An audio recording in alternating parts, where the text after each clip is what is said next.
As the leader of the Booner Path, I lead from the front. All right, boys. Lock in. It's our core foundation, man. Grit. I'm fired up. I'm fired the fuck up, boys. It's pumping right now. It's got my juice pumping, boys.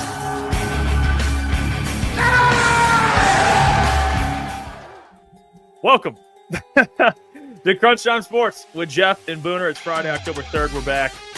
The Friday show. Running a little bit late today. Hey, It's on me, too. Oh, that's on us. All right, well, it's on us. Appreciate you guys for tuning in. Last night's stream was a lot of fun. We were live for 4 hours watching the entirety of that Rams 49ers game. It was great. It was a great stream. So, had a blast. Those streams are always fun. I actually always enjoy watch party streams like that. There's something about them where it's just watching ball. I mean, it was how electric was it? We hit that bet too, so everything about it was unbelievable. And then we lost the money line bet off a fourth down failed conversion attempt. I mean, it's tough. That's I mean, and then we got Seth. Jeff's a goon. All right, Seth. This is not what we're gonna do right off the rip at 8:07.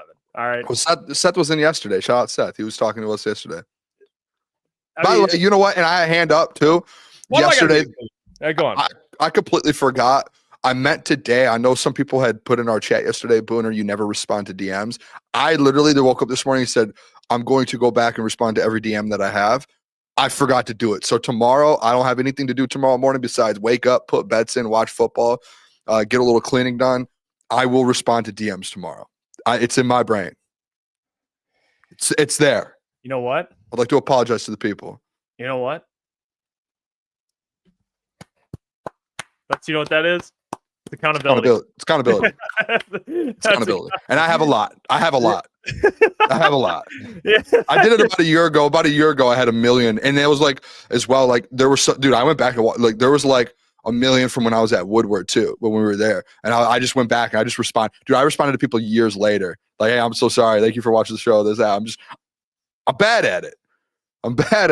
I actually just had a text with a buddy of mine that I know through Stick, actually. Yeah. Good guy. He texted me asking about like the bar we're going to be at about a week ago. And I just texted him back and I felt bad. I'm the worst texter. Got to text back. It was like a week later. I mean, I feel bad. That's on me, you know?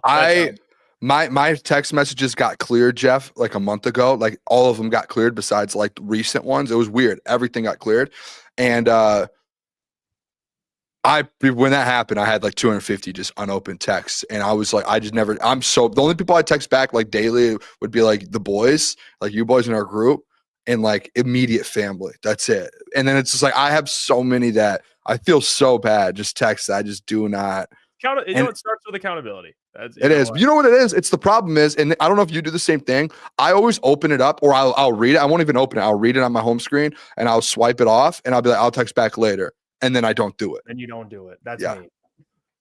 So that's a problem I run into a lot. And I'll just end up with 1 million texts. And I just, months later, I'll be like, I go to text this person and never text them. And I'm like, oh no, this is a tough look.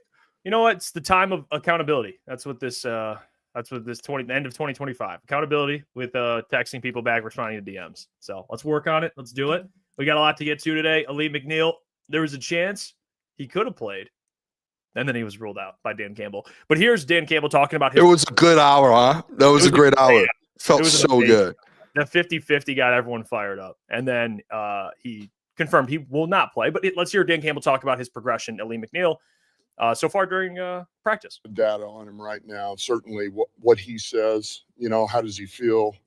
What's his comfort level, confidence, but also being smart, being smart with it. So we kind of worked him in on Wednesday. He got a lot more reps yesterday, and today he's going to get more reps, but it won't be near as many, and that's really where we're at with him. Is it on the table for him to play this week? We've talked about it. I don't know, man. I think right now it's probably 50-50. I know he wants to play, but we want to be smart too. So this will be one of those decisions we'll probably make after practice. Well, they did make a decision after practice. He is not going to play this week. But there are other players that are on the injury report, which I do want to show you guys. And I also have, by the way, this is both teams, Bengals and Lions injury report. So we'll get to see both teams. But here's the full. I'll zoom in on the Lions here so we can see. But you have some players, obviously, Ali McNeil, limited practice. He's out. You have Taylor Decker, no practice, questionable. Which the top 4 are out, correct? So Zach Cunningham, Khalil Dorsey, Aleem, and Sionivaki. Yes, no Zach. Yep, Zach, Khalil Dorsey. Yep, Aleem McNeil. So Terrion's a full go. That's actually huge news. Terrion full practice Thursday and Friday, and then Taylor Decker and Kirby are questionable. I think the biggest thing, Terrion's just not on the injury report for the game, so he's good. Yeah, I'm gonna be honest. Like, and I saw someone just comment this, which I actually agree. I kind of agree with. I wouldn't mind if Kirby rested this game if he needs it. I wouldn't mind. I disagree. Because I think you just play him. I think he's been banged up. I know he had the knee and then he re-aggravated it last week. If he can go, wrong. I'm pretty sure Kirby or Dan Campbell said today that the thing from the game last week was not the same as his knee from before. Like I think he said, he could have been talking about a different player. I think it was Kirby he was talking about, but I'm pretty sure he said that Kirby's like getting better and he's fine, that he's like on his way up. So I could be wrong with that. Maybe he was talking about Taylor, but I'm pretty sure he said that about Taylor. I think you're right. I think he did say that. I just think if it's the same, if it not same injury, but it's another knee, gets me a little like I wouldn't. I think they can beat him without Kirby, but hey, if he plays, he plays. If he's healthy to play, he'll play. They got the bye week in 2 weeks, so. I just don't want to treat this game where it's like just sit guys so they can get healthy, and then you end up getting into a battle with Jake Browning, and it's like we just never needed to do that. We could have played our team. Like, I just don't want to take a back seat with this game. I see what the point what people are saying. Like, I get that. It's more just about Kirby for me, less about the Bengals. I just want to make sure he's okay. If they feel like the injury is not going to get worse, play the guy. Like, don't just sit him just because he was hurt if it's getting better. Or maybe play him, and then if you end up getting up, then you pull him in the second half, and you let Lawrence Strickland or someone like that go. Which, I wouldn't say just, like, fully sit him. Yeah, and the Bengals, Shamar Stewart, no practice all week. He's out. Charlie Jones, questionable. And then they're full go on BJ Hill, Dax Hill, Noah Fant, and Matt Lee, their center, which doesn't matter. I don't know. Their center. I don't care who's playing offensive line. They've been bad. So yeah, they don't really have that many. Noah Fant's out? No. Oh, no, he's in. He's in. So really no injuries, but like what, Joe Burrow, Shamar Stewart. Yeah, that's about it. So that's kind of what they're dealing with. Which, how about this? Let's meet in the middle here. Is our video different today? I feel like we look different. Oh, there we go. Yeah, is that better? We looked a little different there. I felt like I was all up in my grill. I was ready to fight myself. Yeah, no, that's better. Fix that. No, I do think though, let's make a deal with this. Kirby first half, if you're up by 2 scores, he's out.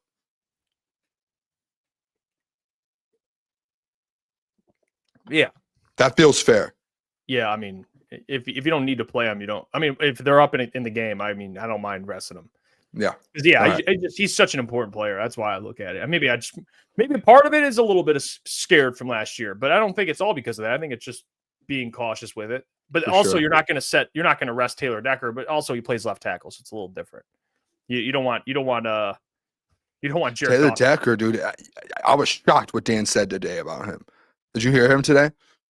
Well, about him just playing through the injury. He said like he's playing through injuries, but he was like the shoulder situation that he has. He was like, we sit him all week because we want to make sure, obviously, it gets back to at least game status. That shoulder does. He was like, we just want to get his shoulder to get back to 80% by game time.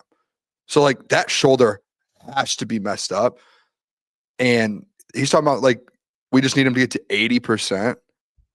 Think about playing on a shoulder that's hurt and it's only like 80% healed. Right.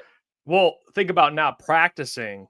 Yeah, and then stepping in and playing against Myles Garrett with the hurt shoulder too. I think people deserve to like or need to give Taylor Decker credit for his first 4 weeks. The fact he's been playing on this shoulder, and Dan today said the only time when he plays it's at 80%, and he hasn't like you haven't heard his name, which is a good thing. Like, he's been kind of dumb. He's been good.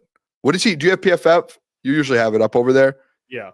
What is Taylor ranked after week 4? I know week 3 we checked it. He was top 20. So Taylor Decker is still, it's tough. Offensive line. I mean, he's Yeah, he regressed, but I don't look at this completely because technically, like there was snaps against Myles Garrett where he got beat, but he really did a good job. I think. Overall. Yeah, how many pressures did he give up so far this year? Does it show? It says pressures 10, sacks 1, hits 1. So it's not that crazy. No, one quarterback hit in 4 weeks. Yeah, one quarterback hit in 4 weeks, one sack allowed in 4 weeks, and 10 which was total week pressures 1. in 4 weeks. Yeah. So he's done a really good job. That's why I like the PFF. It's like he's 42nd on here, but that's why you have to weigh it with the eyeball test too. You know. Hey, yeah, he's been incredible. And by the way, Trey Hendrickson mainly plays on his side. He's going to get a lot of trade this week, a lot. So he needs to be ready to roll. He needs to be ready to go. What were you going to say? I was going to say, by the way, this is off Lions topic. This is just like NFL topic. Did you see the Kyron Lacy thing today that just came out like in the last hour? Isn't that messed up? Dude, that his I know you can't get your, like kid back or family member back. They better pay his family out. Like there's that whatever police or whatever happened there that messed that whole situation up or did that. I mean, Why system did it take this long for the footage? No clue. The fact that that didn't get put out or he even had to go to court or anything like that came out, and the fact it got to where it got after now seeing the footage is ridiculous. It actually is. I don't know if that has to do with like the justice system. I don't know if that has to do with the police officers on the scene. I don't know what it has to do with, but I feel like in this situation, like someone has to be held accountable, 1, and 2, like hopefully his family is taken care of the rest of their lives, like everyone, because that is one of the most ridiculous. That's crazy, dude. That's nuts. Yeah, he was accused of speeding and illegally passing people and then causing a head-on crash that killed a 78-year-old. And then it turns out that the footage that came out today refuted that. He wasn't even dude, did you watch? Can we pull the video up? And it said he was like 80 yards away or something when it happened. It's insane, dude. He pulled up so far after. I can send you the link here if you give me it. I have it right here. He pulled up 10 seconds after it happened. Sorry, this is this is not even a Lions or Detroit topic, but I just saw it and it just kind of shook me a little bit where it's just like, it's a ridiculous that. Well, you see on the clip, like when, the car accident. Yeah. And he wasn't even, he's 80 yards behind. Look at that. Car accident just happened. Wait, they replayed it, but you'll see his car pull up.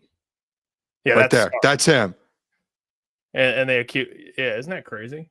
I mean, I don't know what there's a definition. Unless something else happened after that. I don't know. His family deserves a lot of money. A lot. Not that money fixes that, but I mean, that's just crazy.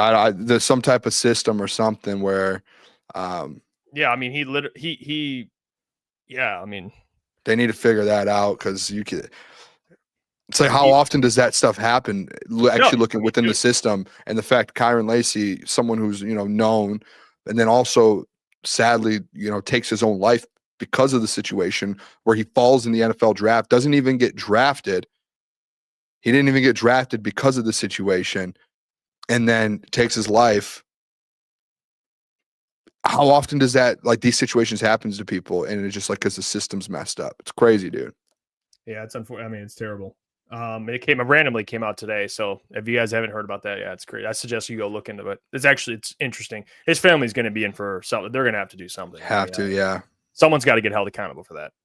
I mean, it just is. That's one of the craziest things I've ever seen. I also saw, by the way, the unfortunate news that came out today about a team that we covered so closely. The Michigan Panthers are no longer the Michigan Panthers. So they put out this statement, the United Football League. It says, after a thorough analysis of all markets and venues, the United Football League has made the difficult decision to depart from Michigan. Unfortunately, due to stadium constraints, the available venues do not align with our new vision, focusing on a smaller, more intimate setting that elevates the fan experience. We are deeply grateful for the incredible support of our devoted Panthers fans. Your passion and commitment have been invaluable to the league. Further details about the league's next steps will be shared in our announcement next week. That kind of sucks, doesn't it? I enjoyed going to the Panthers games. Yeah, I mean, it's kind of crazy if you think about it. They won the championship. I think they lost, didn't they? Well, they went to it. They went to the championship, had the MVP, Bryce Perkins, and it wasn't enough. What's crazy, too, and I could be wrong, they had, I think, in 2025, the third highest average attendance. And I think they were the number one team when it comes to, like, from year 1 to year 2 of attendance jump. I think like the toughest thing with the Michigan Panthers with this whole situation, obviously, I think it was Jeff. I mean, me and you went to every home game. There's a lot of people there. Like, I think I'm looking here. They averaged at their games over almost 12,000 fans, which was third in the UFL. The problem is they're playing in Ford Field, where 12,000 fans looks like 300 fans. And obviously the UFL is trying to, in this statement, they're trying to make a more intimate setting to where 12,000 fans in a college stadium looks a lot better. From what I heard and read months ago when this originally came out, was they wanted to try and do it at Eastern Michigan. UFL said no because the Eastern Michigan field's gray. They wanted to be able to have like a field where, remember when we're there at Ford Field, it's a Panthers field. It says Panthers. And they didn't want to have that. And they just ran into a situation where they didn't really have anywhere, no colleges to play. They didn't have anywhere. Like, obviously the big house is way too much because you need 100,000 people to fill it out. Wayne State, I think they had conflicts. From what it sounded like, they had conflicts for Wayne State, so they couldn't do Wayne State. And then Eastern was the other spot, and then they didn't. I guess from what I heard, it was like, and I could be so wrong, but I think it was because of the field color and conflicts probably. Which makes sense. By you saying that, they make the field Michigan Panthers. They make it their own field. Yeah. So I think they wanted to keep it in Michigan. I think they wanted to keep the Michigan Panthers. I think that's why it took so long for the Michigan Panthers ones to get announced, because they were trying to figure something out. And they just couldn't. Yeah, I mean, like Coach Walk said, they were only about 58,000 from a sellout at Ford Field. Yeah, it's just not a. They have so many loyal fans. Like again, they average 13,000. Can't. Like, jokes aside, that's actually not bad. Like, they were when we were there. The third in the league. That's a lot. Yeah, Coach Walk is such 58,000 from a sellout. It's crazy. He's not wrong though. There's nowhere. Where else are you going to play those games? Like, some of these other cities have like stadiums for that, like smaller stadiums where they can play. Yeah, you're in a tough spot. They're in a really tough spot there. Dude, St. Louis, by the way, they average 29,000 fans a game. Yeah, because they don't have any. It's Kentucky. They don't have a. Wait, St. Louis, Missouri.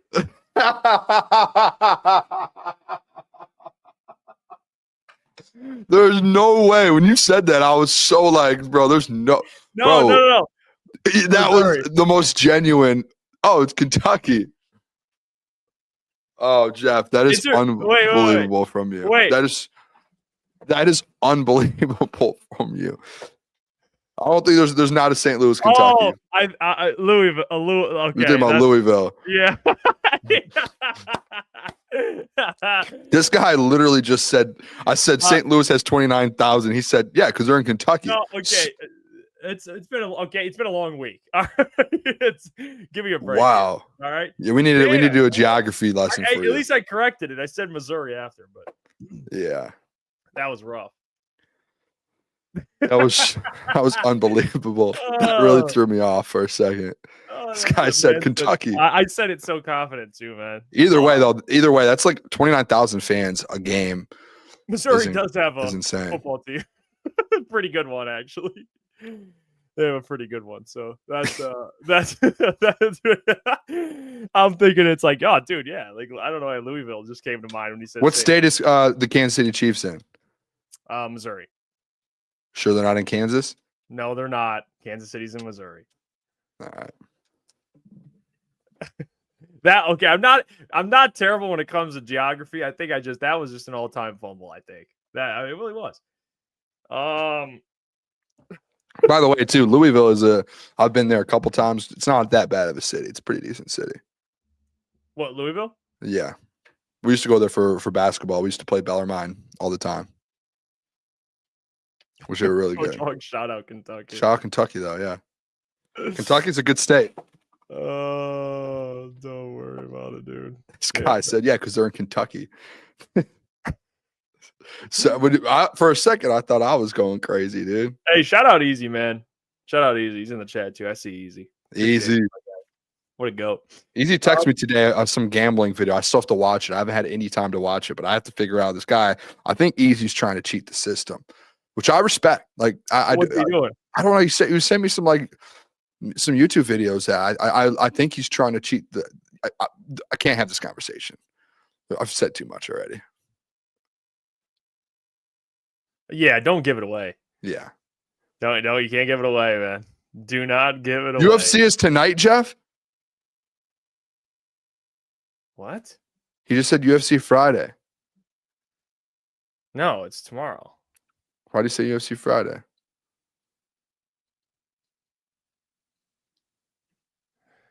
I don't know what I don't know what's going. I don't know what he mean. I don't know. I know there's the fight on tomorrow. Pereira fights. Shout out to Easy, man. Yeah, that's gonna be a good fight though. That's Alex Pereira. Fights tomorrow. He said, I'm so confused. Easy's really throwing me off here.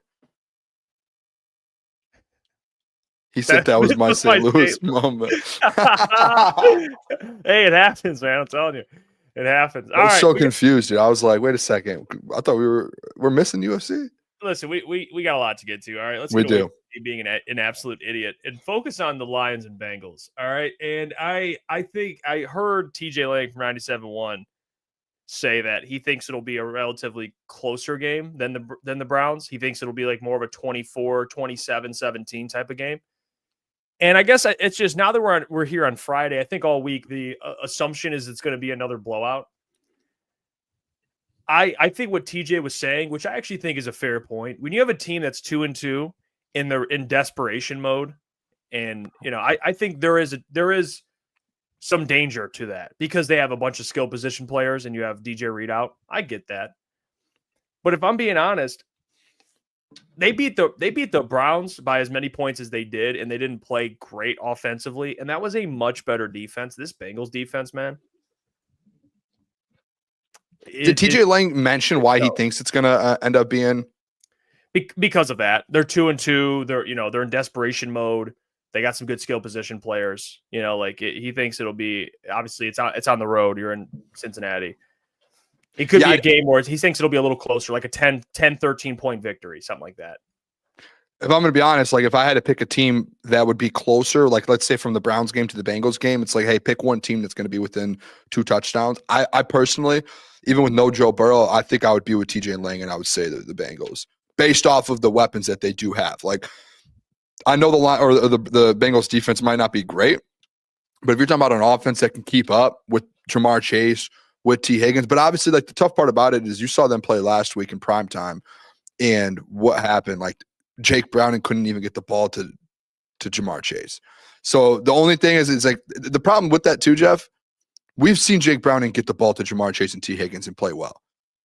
So you're hoping that like, hey, they don't figure it out versus us. And you like, hey, with Shep, it's like, don't be that team where they do figure it out and they do get going a little bit. Yeah. But you still have to be, you still have to have the awareness that, hey, they can get this thing going because of the weapons they have.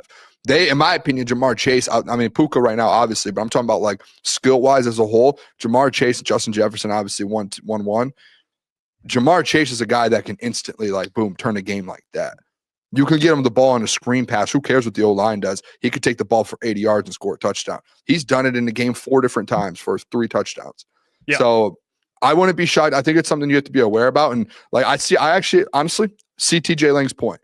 I do see the point to where like, hey, this game could be closer than people think because, of the weapons they have. Like this isn't like Jerry Jeudy and I don't know, Quinshon Judkins. This is Jamar Chase and T. Higgins and Chase Brown. Like those are three guys that are explosive players, and they can change an offense with the snap of a finger instantly. Well, I wanted to check the line, so it's still 10.5. And double digits, man. In Vegas, a lot of people are on the 10.5 for the Bengals. Yeah, double digit. Everyone always takes. I feel like double digit dogs. I've said that for years when we gamble. Anytime in the NFL there's a double digit, the dog is always a good one to take. Yeah, I mean, a lot of people are on the 10.5 for the Bengals. Which, for being honest, I think the Lions will win by 2 scores. I do. So I think they cover the 10.5. But I can see the Bengals are going to score more points than the Browns. I mean, the Browns have Joe Flacco. I mean, yeah, the Bengals have a bad O-line, but they don't have the skill, like you said, the skill position players. Like even though Joe Flacco is, we think of old Joe Flacco, not old in age, but older, 2013, 2012, Joe Flacco, he's 40-something years old. Like Jake Browning's like a little more, he's got some more youth to him. He might not be, a very good quarterback, but he's still capable to some extent. Like he can still make some plays if he's protected. He can make some plays. I agree. That's why I think like last week was such a. And me and you talked about it the next day after that game. Last week to me was like a one-off for Jake Browning. When Jake Browning, a couple of years ago, took over that job when Joe Burrow went down, I'm pretty sure he went 3-4 or 4-3. He went 4-3. I'm looking at it right here. He went 4-3 during that stretch where they only lost to the Kansas City Chiefs and the Steelers twice in that stretch of football. And he wasn't like terrible. It looks like here he threw for 1,900 yards, 12 touchdowns, 7 interceptions. And the fact that they still have him and they didn't go out and get anyone else as their backup, knowing like, hey, Joe's dealt with injuries throughout his career, I think it shows they're confident in him. So you do have to. I think it's an offense that could get going at any moment. So they do. I don't know. This is why I like the Kirby thing where people are like, sit Kirby just to get him healed. It's like, you're going up against 2 of the best 1-2 punches in the NFL. It's hard for me to be like, yeah, that's fine. The thing they have going for them is you're facing a defense that's not very good. So that's positive. Yeah, like put a lot of points up. I think the Lions are going to put points up. Yeah, I do. I think they're going to get close to 30 points against the Bengals. It's really the question is, what do the Bengals offense do? What do they do? What does this Lions defense do? Because I think this Lions offense, man, like talk about the run game. They got a favorable matchup. I mean, J.K. Dobbins, if you watch that Broncos-Bengals game, J.K., he's like kind of that Demont type of running back. Yeah. Ran for like 6 a clip, man. I mean, he ran for, I think he had 100 yards. And then R.J. Harvey came in late, and he got going. So they don't have they're not a great run defense. They don't have a great passing defense.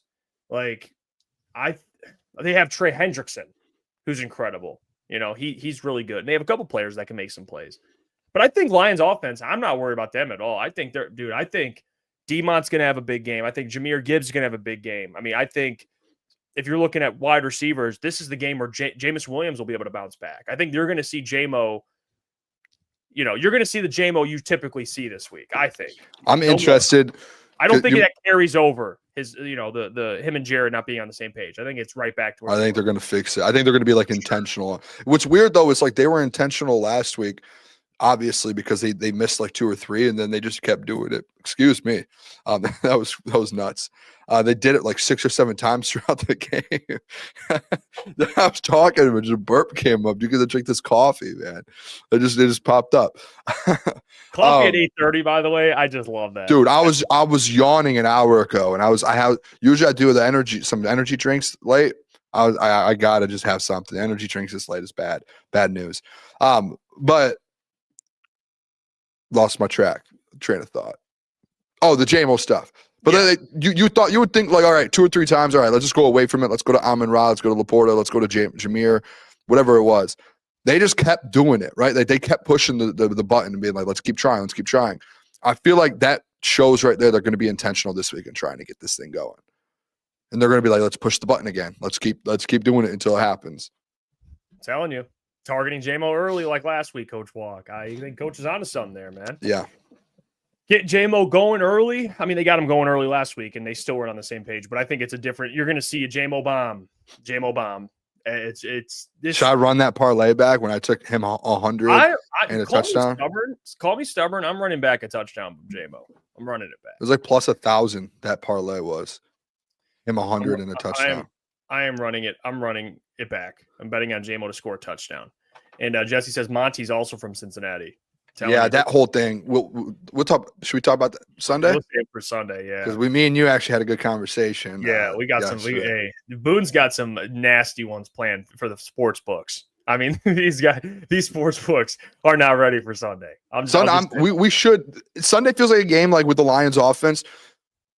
One of the favorite things I love about this Lions offense, and when they play teams with bad defenses, seeing people's bet slips on Sunday nights or Monday mornings, where they are like winning like hundreds of dollars because they're like parlaying every single player for a touchdown. You're taking every over. You're taking the team total over. You're all of that, and then people everyone's taking advantage of it because they're going up against a bad defense. What does this Lions offense do? They love to put up points for defenses that struggle.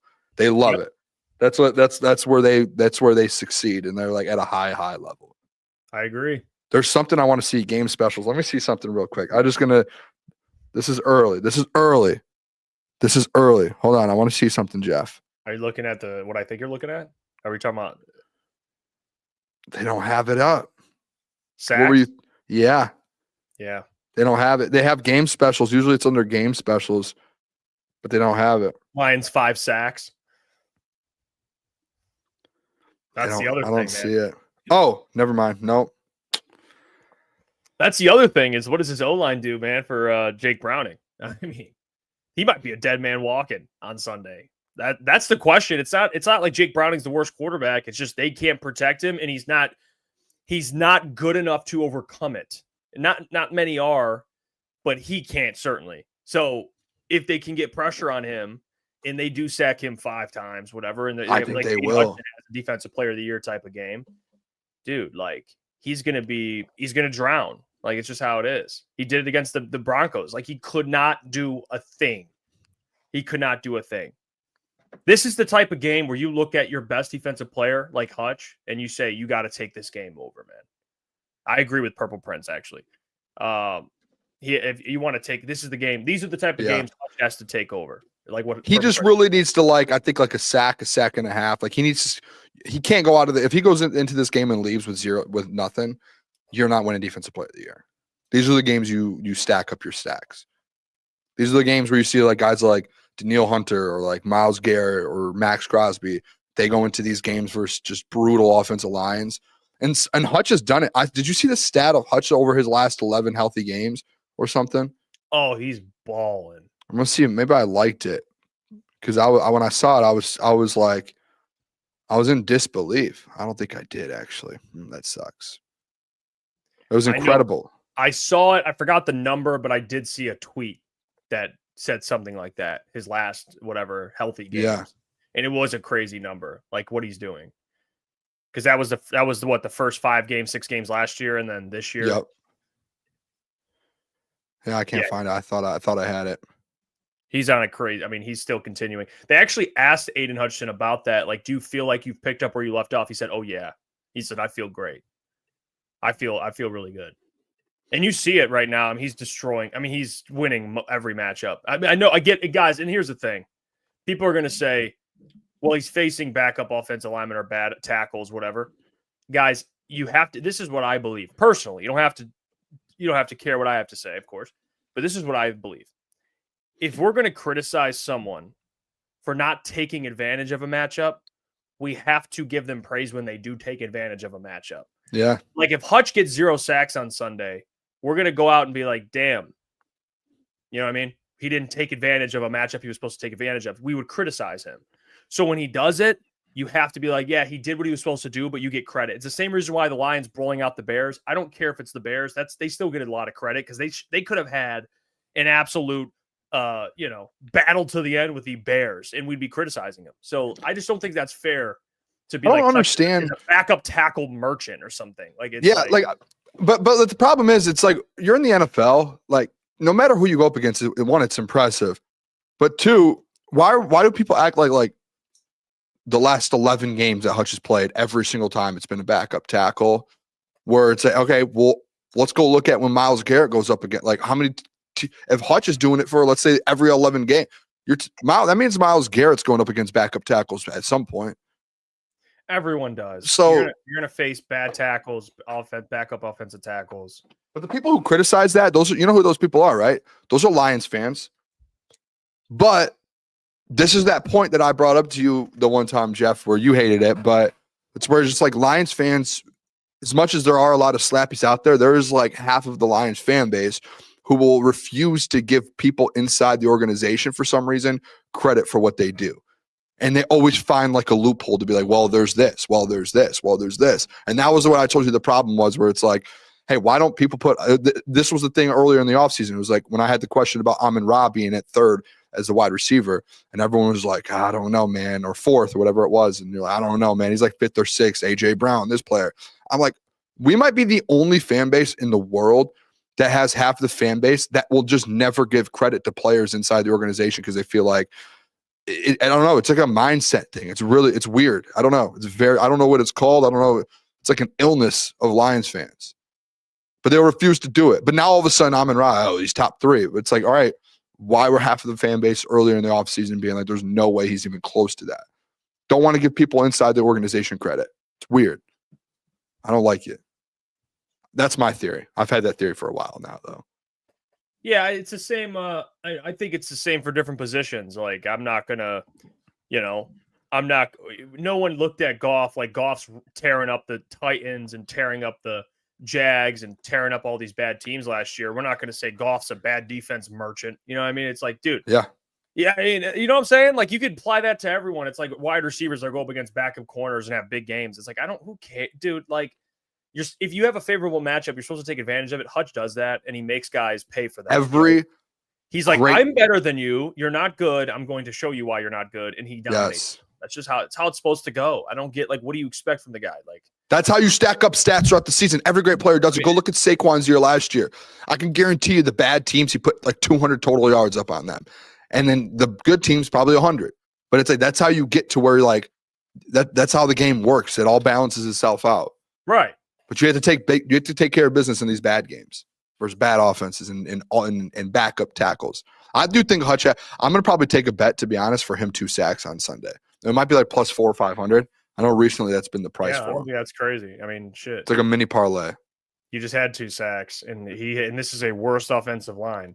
They're going to try and chip him. I mean, I could see. You know who another player to watch who didn't get a sack last week? Watch out for AQM too, man. AQM, he was I don't want to say quiet like he was bad, but he just didn't get a sack last week. Watch out, because this is like any person can go out there and get it. Like, this could be like Derek Barnes, front 7, honestly. That's what I was just about to say. I think the linebackers, I think the one thing that sets his Lions defense apart is like these linebackers the last 2 weeks, 3 weeks, they've been getting to the quarterback. Remember week 1 versus the Packers? Everyone was like, these linebackers are blitzing and they're getting no pressure. And then what did Shep say? Shep came on, he did his press conference the next day, and he says, it's been addressed. Like, I hear you.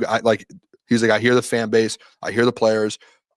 Or I hear the media. He was like, the players hear it as well. Like, remember he had that whole thing about like how players hear the media as well in today's world. And he goes, it's been addressed. In the last 3 weeks, those linebackers, I hope there's an opportunity for us to bet like Anzo or something sack, because these linebackers are going to get to the quarterback on Sunday. They will.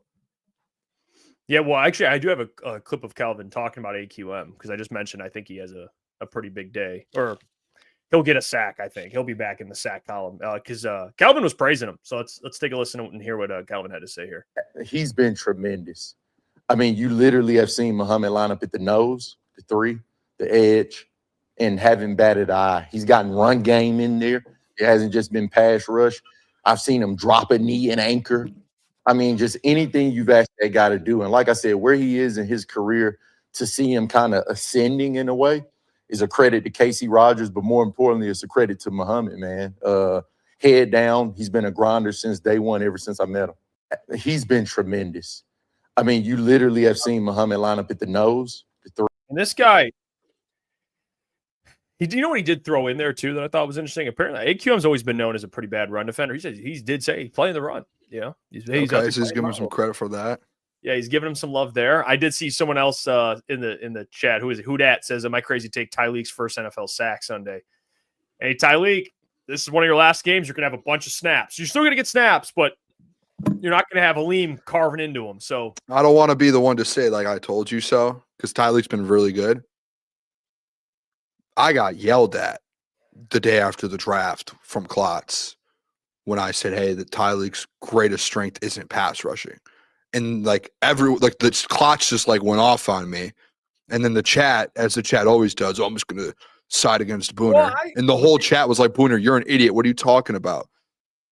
This is what I'm talking about. The man is elite stopping the run and taking on double teams. He's not going to go out there and do like Matabuke numbers and put up 12 sacks for you. No, my point still stands. And all that day made me mad when that happened. That was one of the moments on the show where I was genuinely like a little like, okay, like, yeah, because Klotzy believed he was farther along than you did. Yeah, no, I think he's still very good. He's just pass rushing. He could always get to the quarterback. That's not his like, hey, we're gonna get 8 sacks out of Tyleek Williams in 2025. It was never gonna happen. I think, listen, I think the reality is when he was at Ohio State, he's an athletic freak that when he's facing college offensive linemen, he stands out on just a different level because he's so athletic. But when you get to the league, it kind of levels out a little bit. And that's where it's an adjustment. Like he looked like he was getting home more often at Ohio State, especially early on. He had like a season with 6 sacks or something, 5-6 sacks. But it's an adjustment for him because these guys are just as athletic, just as big. You know, not that he won't succeed every week. Yeah, it's adjustment. Like you got to. That's why I think he's getting there. Like I think what I like about him, and Calvin brought up, is he's got active hands too. Like he had a couple PBUs. He has 2 pass deflections on the season already. Hands up. There was a play. Was that the Ravens game where he was in the back? He almost sacked somebody. I think it was Lamar. You could see like he's showing little flashes. Showing little flashes. That's why I think it's something to where he has it right. Like his run defense, obviously we know is elite, and it's been elite in the NFL. Like it's not like he's still elite in the NFL run defense, but it's like it's like his B game is getting to the quarterback, but he still gets there. Like those plays and the pass deflections, he's still causing havoc in there. I think it's more so like his game is setting up that interior for guys like AQM, some of these linebackers, Hutch, to get to the quarterback and make those plays. So I think it eventually, maybe in his career, he's a guy that will have 5 or 6 sacks in a season, 6 or 7. You know, he'll get up to that number. I just think year one, it's more so like adjusting, figuring this thing out. And yeah, like this week, it would be a good week. I think this is a good week for him to kind of destroy that interior of that offensive line and get to Jake Browning, you know, and hopefully get his first sack. I think it's perfect, to be honest. Yeah, well, that's what he did at Ohio State. He was a people eater. And they had that defensive line too. Like they would try and double him. They can't double him because they have JTT on the outside. Oh, you have Sawyer coming out the other way. Oh, you have like 3 more defensive linemen in there. Elite linebackers, like, but that's why college offensive lines. Yeah, but that's why those guys. That's why Jack Sawyer, JTT ate because Tyleek took on double. Took it up, yeah. By the way, so JTT, he either followed us or he liked a bunch of our posts. Oh, he did in the last couple of days on Instagram. Who does he play for? No, Jack Sawyer's on the Steelers. I don't know. He's plays for the Colts. Colts, okay. Does he have anything this year? He hasn't played really at all. Okay, yeah. I was just scrolling. I was scrolling the other day, and it was like, I don't know how to pronounce his name, but he popped up a couple times in our alerts on Instagram, and I was like, oh. Yeah, that's what Tyleek did at Ohio State. That's what I think he's doing now. Is just he's taking up space. That's what he does. So, I mean, I think you're going to need this defensive line. A big reason of that is because of who you have on the back end. You have Kirby's going to play. He'll be a little banged up, but he'll play, assuming he plays. Taron Arnold's going to be out there coming off, I don't know, I would say minor injury. I would lean on the side of, apparently he's back in a week. And then you have Amik Robertson. And then nickel, probably a mix when they do need a nickel of maybe Brian at times, maybe a Maddox at times. But they're going to need some help up front because you don't have your best cover corner. And you're facing the best wide receiver duo in the entire NFL, besides Devontae Puka would be like the other one up there. But they're elite. Like, I don't care who's at quarterback. If they get the ball, they're making plays. So you're going to need this defensive line to really step up, to be honest with you. Because, like, I love Amik. I think Amik's a dog. I think he's really underrated. I think Terran Arnold is growing. But this is like, I mean, who's taking Jamar Chase? Amik Robertson, I'm assuming. Amik, yeah. And then you got T. And then you got TA with T. Higgins. So it's a tough matchup, man. It really is. I don't know how Calvin's got his hands full with those weapons. That's why I'm excited to see what kind of Calvin's game plan is. You know what I think they do on Sunday? I'm pretty sure they activated. Let me see. I just want to double check. I'm gonna go on the Lions Twitter. I have a thought process on how they're gonna approach this game defensively. We can have this conversation on Sunday as well, before the game starts. But they did release that they signed Lawrence Strickland to the active roster, another safety. And let me look at this depth chart real quick because I want to make sure no one's hurt before I think about this. Okay. So with Lawrence Strickland, I think that what they're going to plan on doing, Jeff, is I think like a guy like Lawrence Strickland and Avonte Maddox are going to kind of get more reps, but I think Brian Branch is going to be in the nickel. They have another safety option. And they because they activated Lawrence Strickland for he's on the active roster. So obviously you have to wait until Sunday to see if he's activated because there are 5 or 6 guys that typically aren't able to suit Wingo up. being one of them. Yeah. But if Lawrence Strickland is, then I would think, especially with these receivers that they have, like if Jamar's in the slot or they're moving guys around a little bit, who better else would you want to be kind of in that nickel spot than Brian Branch having to line up against at times T. Higgins or Jamar Chase at different matchups instead of having an Avonte Maddox in the nickel or a Rocky Sin or someone in the nickel. Then you have to ask yourself, is it worth going? Do you want only one safety back there? If you do have Brian in the nickel, they might want to have Lawrence Strickland and Kirby and Brian in the nickel. That's what I'm saying. That's why I think they activated Lauren is so they still have the 2 safeties back. They throw Brian Branch up at the nickel, and obviously Derek Barnes is out, and then you're rolling with that set. That's my thought process. Obviously that's not going to be the whole game, but I wouldn't be shocked on Sunday if you see Brian Branch.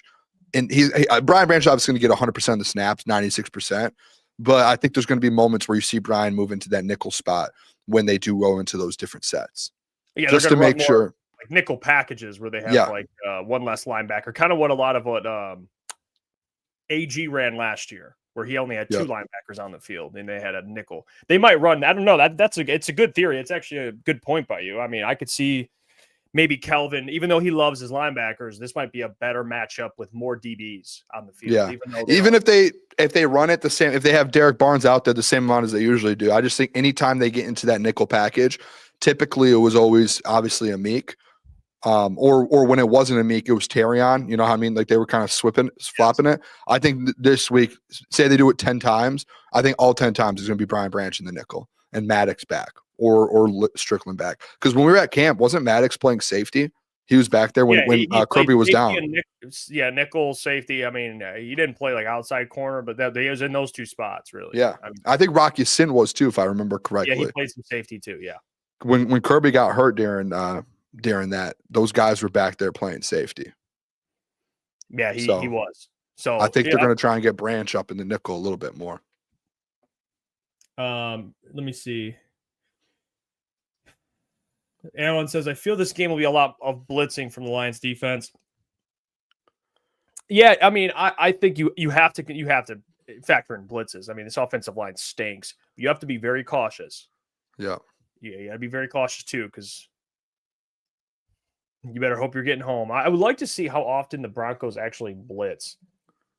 I mean, they sent 3 that one time and got a sack on Jake Browning. I would like to know how many times they blitzed in that game. Actually, you might not need to blitz. Well, I say that because of the Broncos, but the Lions, I don't know, the Broncos do have a really good D line. Not saying the Lions don't. They do too. But Denver only blitzed Jake Browning on just 4 of his 29 dropbacks. That is actually They blitz 13% of the time. The Broncos do have a good front. What does that mean?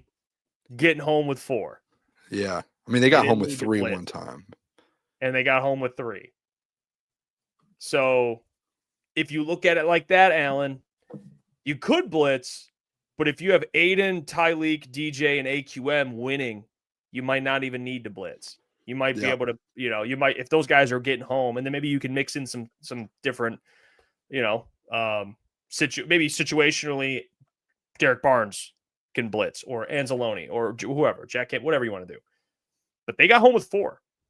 So, and the Broncos got a really good defensive line, but the Lions. Nick Benito, he's good, dude. Oh, he's so good, dude. I think, didn't they just pay him? Didn't he only get like 30 or something? Yeah, he did get paid. He got paid a lot, which he had 12.5, 13.5 sacks last year. I mean, did he though? I feel like he didn't get as much as he like. He had a career year last year. He got 106 for 4. So he got 26.5 a year. That feels low for a guy like him. Who can get you that type of production? 26.5 a year? Yep. Feels so low. By the way, I have the actual data on the run. The Broncos ran 186 yards on 38 attempts, 4.9 a carry. That's what the Broncos were able to run for. So, I mean, what do you think this? What do you think this Lions offense is going to be able to do in the run game? I mean, I don't know. And the Broncos have a good O-line, and so do the Lions. I mean, they really do. They really do. And J.K. Dobbins ran for 6.3 a carry. J.K. is so good too. Yeah. So I think this week is going to be like the running. I think they're going to try and get D-Mont going just based off of last week. Obviously, there's a lot of factors we'll talk about on Sunday, but I do think with the D-Mont situation, him kind of I'm going to say struggling. He did struggle last week. I think this week they're going to try and get him rolling again. And do you have the box score up for the Broncos from last week? Is that what you were looking at? No, I was, but I can look. I can. RJ Harvey receiving? He had like 80 receiving yards, I think. So Jahmyr Gibbs receiving. Yeah, he had 4 for 40 and a touchdown. That's receiving. Yeah. He had a good day. So yeah, he ran for like 4 a carry and had 4 for 40 in the passing game. So yeah. Let me give you this. I want to give you a number. Over under. Ready? This is just fun. Over under 34.5 points for the Detroit Lions. I'll say under. I think they get to 30. Wow. Okay. I think I would take the over. This is actually me. This is me changing on a Friday because I went on Lions Collective and I said 37-10. I think it's more so 37. How do you get 37?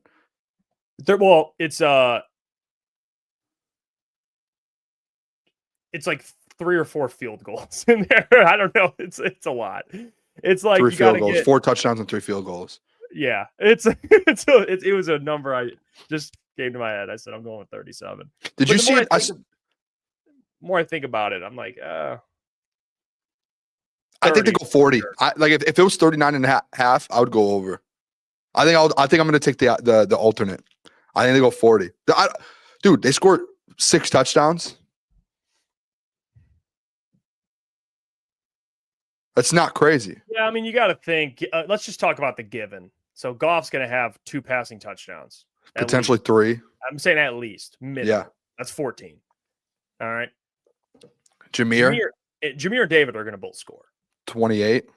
You see what I'm saying? Now we're working with any extras. All you need is 2 more after that. Yeah, it's like, you know what I'm saying? It's like running backs could get 3 combined. And maybe D-Mont goes for another one, or maybe Jahmyr goes for another one, or maybe someone else catches maybe they have Jared has 3 or 4 passes. You just don't know. So yeah, that Khalif gets another return. Yeah, and then that's like pick 6 by the defense or fumble recovery for a touchdown. Yeah. Whatever, there could be some other. I don't see a world this offense can't put up 30 plus. Yeah, I'm with you. I think they score 30 plus. I just don't see, let's be real. How many people are actually going to be there to watch the Bengals? It'll probably be. I mean, it's an. There's going to be a lot of Lions fans there. I bet you.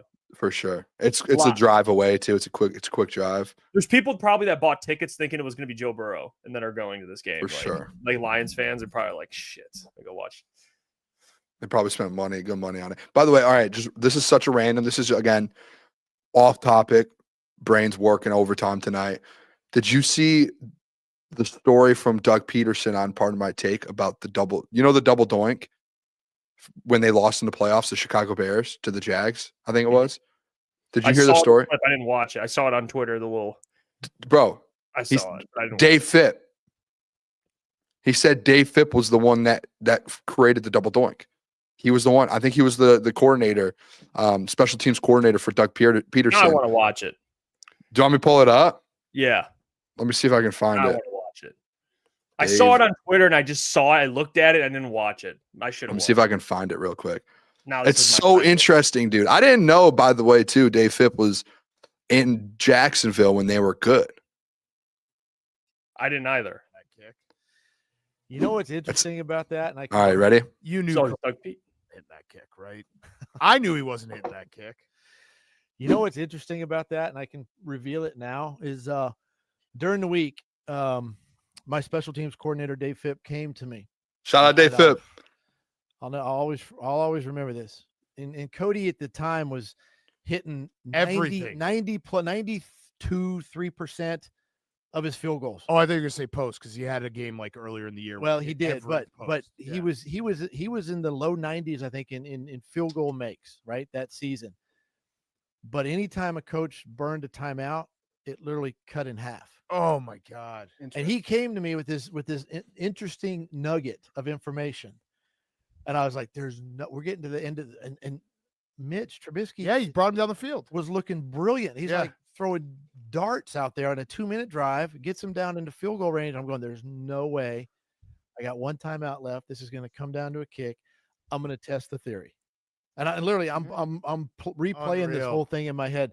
And obviously, it's history now, but yeah, bang the timeout because I burned the timeout just before the snap. Yeah. So what do? They snap it, they hold it, and he drilled it. Mm-hmm. But it was a timeout. Yeah. I was like, oh boy. Oh boy. man. And I went doink, doink. Dude, that how crazy is that, dude? Shout out Dave Phipp for him even. You almost got to feel bad for that man, dude. Like that they had you read like a book. They knew you were gonna miss that after the timeout call. What's crazy though, it's because we always talked about like icing kickers, and like it doesn't always work, but you never hear like stories about certain players like that to where when you get iced, their percentage gets cut down to 50%. Like that's so interesting to think. That's actually the analytics of the game where people are like psyche. You're like you watch. Do you remember that double doink? Like, it's yeah. Dude, I remember watching like Bears reaction videos. Yeah, I had a buddy who was a Bears fan that I was going to school with at the time, and he was like, dude, he was distraught. Like I've never seen a fan that rattled. Like he was like, and I almost felt bad. I mean, I really did. I was like, I hate the Bears, but something I don't like. Hate the Bears, love the Bears. But I found out I was today years old. Is that a saying, right? Yeah, today's years. Yeah. Found out that Doug Peterson has a statue. Yeah. The Eagles gave him a statue for winning the Super Bowl. Does that mean Nick Sirianni will get a statue? Well, I think it's the significance of that Super Bowl. I think it's because they did it with Nick Foles. They beat Tom Brady.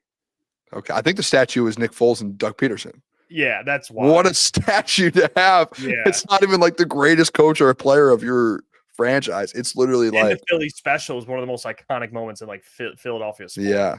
You would think someone on this current team would get a statue.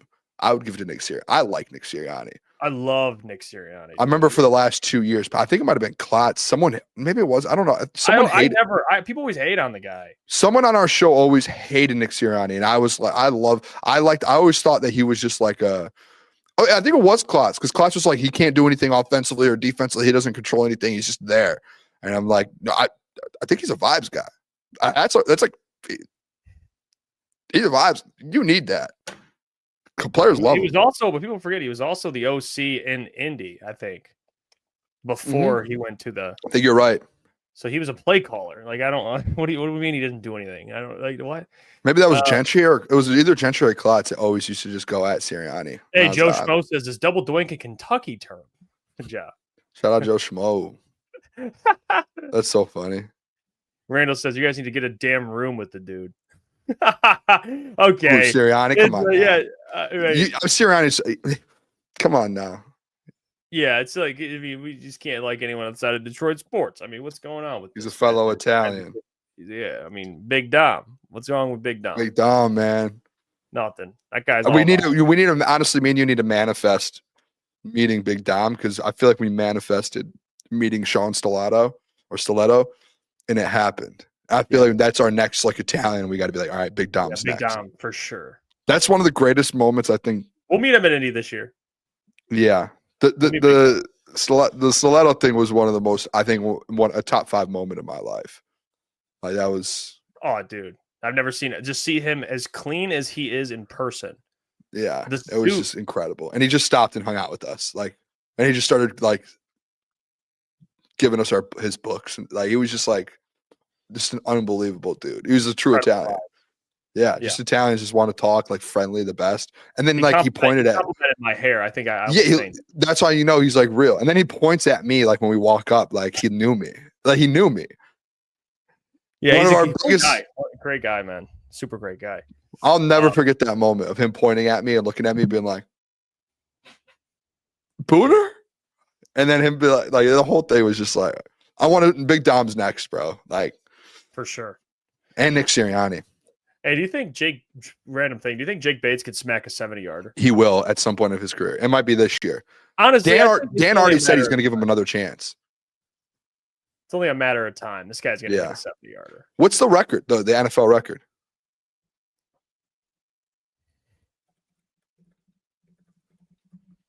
It is 66 again. Oh.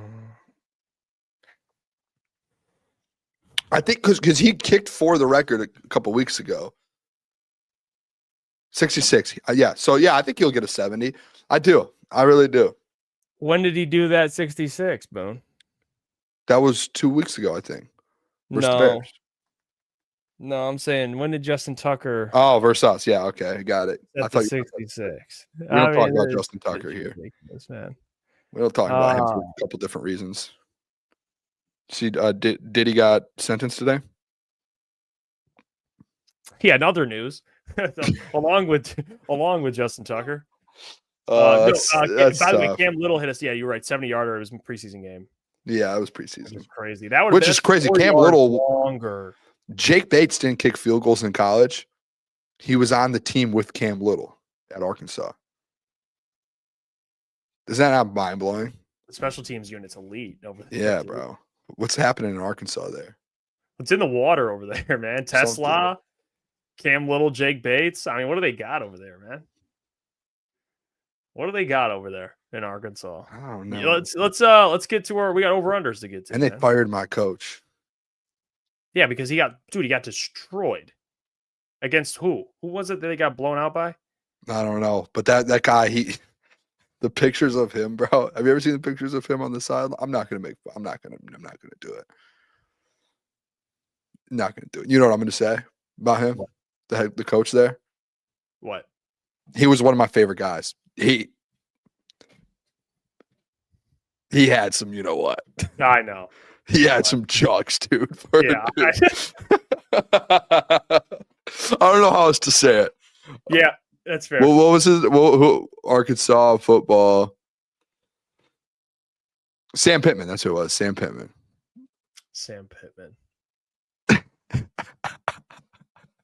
I like Sam Pittman too, but I can't do it. I won't pull this picture up. You want me to pull the picture up? Yeah, let me see what you're now I need to see Sam Pittman. Like, let me see this.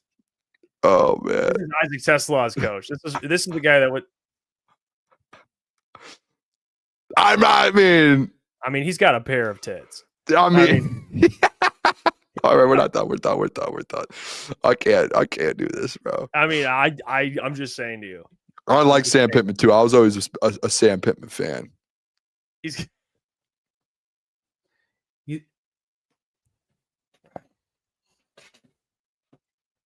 He's got. I've got no comment. I mean, but he could. We might get demonetized from that. That's no. That's it. Anytime, like for years, anytime I think of Sam Pittman, it's the first thing that always comes to my mind. Like, I don't know why it's such a bad thing, but it's just like it's true. That guy's. I don't know if I should be concerned about Sam Pittman or the fact that the first thing you brought up was I love his jugs. I didn't say I love. I said he has. I do not love him. I want that very well corrected. I do not love him. You know me. I watch a lot of college football, and for just years betting on Arkansas because they used to have what's his name, who's the quarterback that they had. I used to love him. People hated him after he ended up being bad his last year. Oh, I'm picturing him in my head right now. You got it? No, there's how many quarterback you always do these vague things where you say a vague subject. You know who it is. Arkansas quarterbacks when? Yeah, like it was like a year ago. Like last year was his. He was like going to be a Heisman candidate, and then his final season he was just like so bad, and they ended up losing like every game. It's a dude who couldn't hit Tesla. Yeah, but before that. Before that. Hold on, let me see. Arkansas football I don't know. Quarterback by year. Here we go. KJ Jefferson. I loved KJ Jefferson. I thought he was going to be so good going into his. He was in college for like a decade. Going into his last year, I was like, Arkansas is going to make some noise with KJ. Watch out for KJ. He indeed did not make noise. He might have lost his job. I stopped watching them. Yeah, he was in college for 6 years. I struggled watching them and then having to see Sam Pittman and his what. His milk jugs. His rack. Yeah. Yeah. All right, let's get to over-unders, man. Let's get to this before Caleb joins for Pick'em. Do you want to do a sponsor? Of course I do. Let me tell you about our friends over at Comer & Cross. Allow me to do that. The best sponsor of concrete floor coatings. They take care of you. They are the best in the state of Michigan. And right now during their summer installation sale, which is over, it's fall now, but still they're offering 12 months same as cash or $500 in savings. All you have to do is call the number. It's very simple. Everyone has a cell phone on them. Just call the number 248-834-3488. They'll transform your pool deck, your patio, your basement, even your driveway. And guess what? They move the stuff out for you. It's that simple. No. Yeah, it's that simple, Boone. They repair your cracks and pits before applying your stunning new floor. So call the number 248-834-3488 or book your free estimate at comercross.com. It's that simple. Dude, I might be I bet Delaware -2.5 tonight. You need to call the number. And they were up 17-10, and I put my phone down. I went, yeah, I'm a dog. I know what I'm doing here in college ball. They're down 20-17 now. You need to call the number. Yeah. Delaware, man. Western Kentucky. Good ball. Wow. You guys hear this? Does the chat hear this? This guy bet on Delaware. I mean, -2.5 Friday night. Dude, I have there's like 7 games on tonight. I put in a bet on 3 of them. BYU plays tonight versus West Virginia. Wow. I've got Colorado State, San Diego State over, San Jose State over. I got BYU team total over. You know what? Let's do some player props. Speaking of gambling, let's do our over under, shall we? No music? We keep getting killed with this. We got to figure out. You know what? I think I might have music. If you do, that'd be incredible. Listen, I was thinking about this. This is a little behind the scenes. People watching us. We have to figure out where some of these places, like that edit videos, do stuff where they get these this music, so we can get like a library where we can go at any time we want. If we edit videos, do different things. Because I don't know where. I don't know. I'm not a production guy, but I know like Barstool. I've talked to some production people there. Shout out my guy. I'm not going to say his name. I don't want to throw him under the bus, but he's a good friend of mine that does behind the scenes there. And I was like, where do you guys get your guys' sounds? And he hits me back and says, I can't tell you. That makes me want to hear it more. Or know where more. They're gatekeeping. I got it. You know what this is? We figure it out and we solve it. They're gatekeeping. I've reached out to multiple people. And they go, I can't tell you. So there must be like some legal thing that they're like, we can't give away what site we use. Well, guess what? Fuck them, because we got this beat. Is it a new beat or is it one of the old beats? No, it's one of the old beats. Oh, we're back. All right. Over-unders. Detroit Lions versus Cincinnati Bengals. Jeff Iafrate. Let's start this. Let's start in the quarterback room. We're going to do both quarterbacks. Let's start with Jared Goff. Are we ready? Let's do it. Jared Goff, over, under. Let's start with passing yards. His line is set at 239.5. Jeff Iafrate, does he go over, under? Chad as well. Put your guys in there. You guys think he goes over, under? Do you think he gets 240? Well, Bo Nix threw for 326. So if we're being honest, I think that's too low. He threw for 326 yards, and this is someone who threw for 150, 170, and 200 the prior 3 games. So he threw for almost basically double what he was doing. Yeah, give me the over on Jared Goff. He's been throwing for, I mean, he's obviously more productive than Bo Nix has been, so I like it. Give me the over. Hey, Jeff, do you have your notepad over there? I do. Write this down. We got it. Shout out Xavier D. All right, I'm taking the over as well. I think he gets 300 to Jeff. I think Jared gets 300. I think this is one of those games where people think, oh, it's going to be a blowout. They're going to run a lot. Jared's only going to get about 250. No, I think this is a game where it's a blowout because Jared's throwing for 300 and 2 or 3 touchdowns, and they're running the ball very well. They have a lot of possessions in this game. Jake Browning, Jeff, is at 214.5. Do you think he goes over? They're going to probably be losing most of the game, so they're going to have to pass. I would have to say, as much as people might say under, I'm going to go over on this. Just based off of they're going to be losing, and they're going to have to throw. Desperation mode, and you got to think like late in the game, the Lions aren't going to be worried about him giving up passing yards. It's more about those deep shots. They don't want to give up touchdowns, so I can see late in the game if they're up by a lot, just Jake Browning taking garbage yards. So yeah, I think ultimately he will pass that because garbage time. They're desperate. He's probably going to have 30 pass attempts. Yeah, like he'll be throwing. He'll be like, yeah.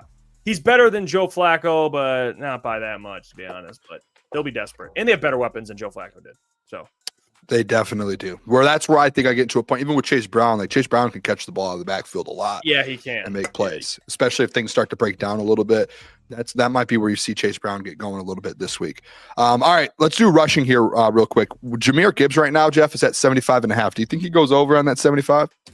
Yeah, I would be. I think both backs are going to have big days. I honestly, if I'm going to go with a yards guy, I'm always going to lean Jahmyr because he's a big playmaker. So I can see him hitting.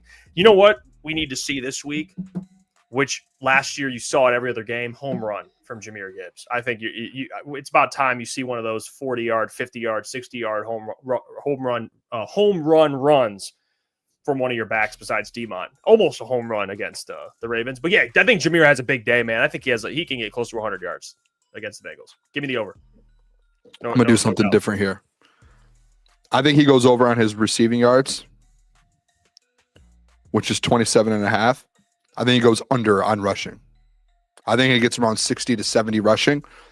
The reason, I'm going to tell you this is what I'm going to, here we go. David Montgomery's line's at 54.5. Remember 2 weeks ago when David Montgomery went off versus the Ravens? Good point. I think it's one of those games. And when he went off against the Ravens, Jahmyr had about 67 to 70 yards. I think this, again, I think this turns into a Demont game where Demont's in that 70, 80 range. I think Jahmyr is going to be 60, 70. I think it's going to be more so Jahmyr in the pass game and Demont in the run game. So I'm going to go over 54.5 with Demont. I'm going to go under with Jahmyr Gibbs at 75.5. You know what? I'll change. I'll say slightly under for Gibbs, and I'll go over for Demont. I think that's probably more fair, more balanced day. They're going to run for over 100 yards. Easily, probably 150. But it'll be more balanced to your point because Demont's going to be playing really well. And I think they're going to give him more run, given who's there, what's at stake. So, yeah. And Demont's line's 54.5. But that's the highest it's been all year coming off his worst week of the season. Yeah, he's going to have more than 54 yards, man. Come on. Vegas is going to learn someday. That's just disrespectful. For sure. They have to. What about this one here? This one's interesting, Jeff. Sam Laporta, his line's at 39.5. I know you said a JMO game, which we're going to get to JMO's line here in a sec. I'm not hitting any over on Sam Laporta till he shows me. I'm done on that. Wow, I'm really? Under on Sam Laporta. Yeah, he just hasn't been a huge part of the game plan. And to be honest, I don't think it's because he's been bad or anything. I just think that's just how the offense is flowing. He's getting touches, but until I get to see Sam have a big day, I can't. At this point, I'm just saying over because I love him, and I do. I love Sam Laporta, but he hasn't proven to be consistently hitting that over. I mean, to be fair, I don't even think it's like a Sam Laporta problem. I just don't think they've involved him. Like, no, that's what I said. Yeah, I agree. Yeah, week 1, he had 6 catches off 9 targets, and he hit 79 yards. And then you turn into every week since then, he's only had four targets, which for Sam Laporta, let's call it what it is. Like, that's not a lot of targets for Laporta. Laporta's a guy that gets 10-ish. He gets 10-ish yards a catch, and he's only getting 4 targets a game. And, he's getting 3 catches a game because of it. And he had 26 yards, 33 and 39, where he is one right now that's taking the hit on it. And it sucks for him because if he didn't have to sacrifice, dude, that Sam Laporta would be getting like 80 yards a game. Easily. Yeah, he could do that. He's good, man. They just don't. He could do 60 to 80 a game. He could be a 1,000-yard tight end. Easily, yeah. He's top 5 in the NFL. Yeah, I'm with you, though. I probably would go under until we see it. Like, he had 39 last week. And I don't even think it's Sam Laporta's fault. I think it's just until we see them involve him in the offense more. That's it's hard to it's hard to do it. What do you think with Amon-Ra? His number's 71.5. Would you take that over? Yeah. I think these are the type of games where Petty Amon-Ra, he's in the same game as Jamar Chase. Like, I think I didn't even think of that. Think of it like from Amon-Ra's standpoint, like you're sharing the field. You're out there with Jamar. We're not out there with him. He's going to be watching the offense. I think this is where Amon-Ra gets to like, hey. I did not even think of that. I'm going to cook. Over, what is it, 70? What was it, 77? What would you say it was? What did you say it was? 70.5 or 71.5. Oh, yeah. Give me that. Give me that. I'll take that. That's free. Last one here we'll do for the day. JMO. JMO's at 15.5. I'm guessing you're taking that over. Yeah, I think both receivers hit overs. Yeah, I'm gonna go under on Sam Laporta, but I would say JMO. Yeah. Is there any props or anything that I didn't say that you would be interested in to see or you would think about taking? I would say you already did the team total. Did you do the team total for Lions? Let me see what the team total is. You mentioned that earlier, or no? I can't remember. Well, I just mentioned I think I'm going to do an alternate on Sunday. I'll probably do alternate 39.5. What is their team total? That's where I guess I'd be curious. Let me see. Let me scroll. What is 30.5? It's 30.5. I would take. I think it's 30.5. I think I'm going to take an alternate. Detroit Lions over 39.5 is plus 460. I'll probably take that Sunday. I think they put 40 up on this team. I do. I love it. I love it. 30.5 is right on the edge, man. Because that's like right what we were talking about. Like, it's basically 5 touchdowns or 4 touchdowns and a field goal. Either way. I like it. They're capable of doing it. Burning issue said DJ Reader 1 sack. The sacks aren't out yet, but I think I'm going to do I think what I'm going to do on Sunday, Jeff, I think I'm going to do one of the linebackers to get a sack if they put it out there. And I'm going to do Hutch, maybe 2 sacks because they'll probably be like plus 450 as well. So it's kind of like a parlay, and I might just roll out with that. Before we move on, we do have I got to announce our special guest because he's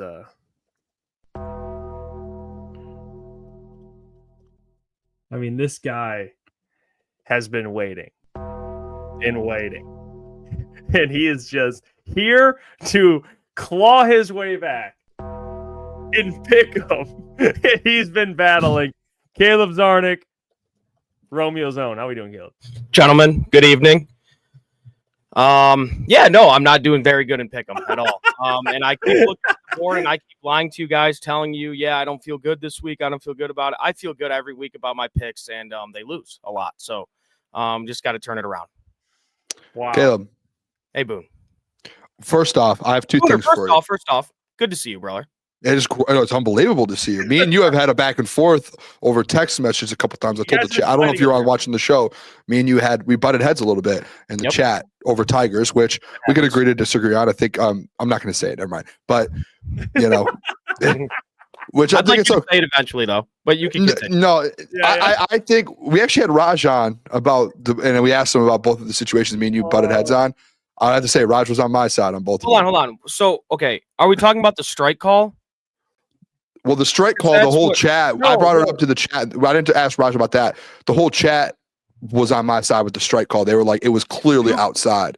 Okay, my whole point with this, I don't want to, let's not get in an argument. We don't need to do that. But my whole point with it was, and I told the chat this and they agreed with me. They were just like, it was like, hey, if he swings at that and he misses, it's like, why are you swinging at that? But if he doesn't, and it's like that far outside, the chat even was like, that was the worst call by an ump of all time. You don't know. Worst call of all time. It was like a. No, it wasn't. You said it was the worst. Yes, it was. The whole chat when I brought it up the other day was like that was the farthest outside, and the ump should be fired. It was too. Look, it was too. In my, it doesn't matter. They won, right? But I'm going to say this. Look, Raj did on the Riley Green poll. Raj did be like that was an idiotic move from AJ Hinch. So I disagree. I disagree with that as well. Raj is like the greatest ball knower of all time. Okay, I disagree with that as well. I don't have to agree with everything Raj says. I love Raj; he's the man. But I don't have to agree with everything he says. Right. That's the business we're in. All right, let's shake. We're back. Me and you are back. No more. How about this, Caleb? Let's make deals. No more headbutting or arguing in the chat. If we disagree, we just be like, okay, because we need positive vibes in this next. Yeah. Right. Yes. I have a question for you, and I haven't even talked to Jeff about this yet. This is something that I thought of in the last 48 hours that I wanted to approach you on it. And I didn't want to do it over text or on the phone. I wanted to do this on air. Okay. Is this okay for me to do this here?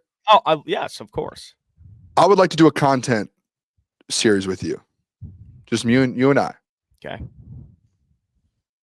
I would like to go around the city of Detroit and start a food series with you. I would like to host, and I would like to go around and find different restaurants. One thing that really made me want to do it was I would like to find the best sandwich in the city of Detroit. So I would like to do that with you. I think me and you should start a food series. And I didn't bring this up to anyone. This is something I've been thinking about this week. I would like to do it with you. And I want to be like the guy Fieri, however you should pronounce it. And I want you to be my guy with me. Booner? I know you know food. It's not me and no, you talk about food no. a lot. No, I didn't take that as a stab, and I'm going to say this, Boone. Do you want me to be honest? Yeah. I'd be honored to do that with you. Okay. I'd be honored. And the editing, I wanted, we're going to find someone to edit it, and we're going to edit it as like a food channel thing. Like it's going to be done very well. But I thought about it this week. I think as a side quest, we can get suggestions from people online, the chat, all this. We'll make a list. We'll do any food. You guys can have like special guests on like what if Lions players and stuff. Yes, we'll do any food.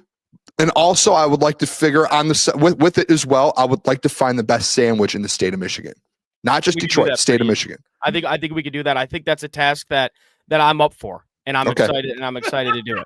I want you to be my right hand guy on it. I've been thinking about it all week, so I love it. I love the idea, Boom. I'm glad I saved this for on air action. Food Network side quest during Lions Super Bowl season is crazy work. I mean, it is crazy. Listen, work. We got to put content out, right? We got to always do content. Yeah. We do Lions stuff, but we have to olive branch out in a lot of. We got to give the people. We got to give the people content. We do. We have to get the people what they want. I don't know. There's. I mean, I know a lot. Like, too many people. Too many Conies. Listen, there are a lot of different Coney dogs. Conies are essentially all the same. Obviously, there's different chilies and different things that people do different things with it. But they're essentially all the Conies. No, I mean it's. I'm saying the ingredients with sandwiches. You can get a million different types of sandwiches and all of that. I think there's been enough people in the city who have tried to do the Coney dog thing. Yeah. I would like to, in the state of Michigan as a whole, I would like to go everywhere. Any food. We can do any food, but then also with it, I want to find the best sandwich in the state, and I want to be the sandwich guy. The chat can give you suggestions. They seem to already have some for it. So I want to be the sandwich guy, not just in Detroit, but in the state. I want to find the best sandwiches in the state. Hey, shout out nobody. Thank you for the $2. Says Caleb Legend. Will there be a Saturday morning show?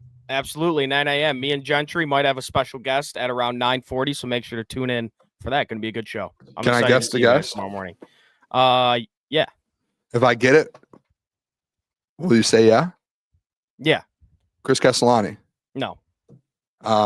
Sam Flannel. I'll give you a hint. Raj. No. It's I don't have a good hint. Do you want me just to say it? No, I want a hint. I like hints. No, don't give it away. Can you message us on the side? People can find out. Yeah, message us on the side. In the private chat?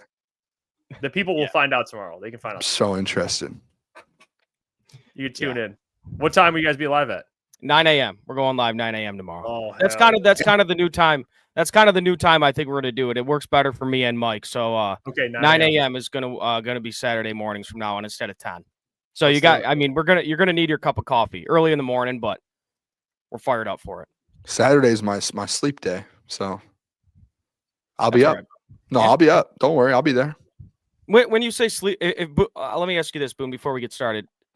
You're sleeping in.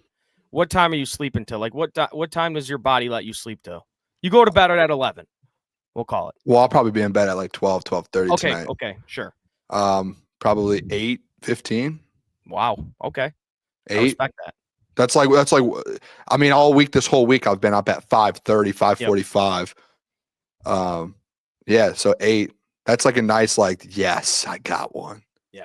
Right. And there's like once every month, once every 2 months where my body on these Saturdays will push it until about 10.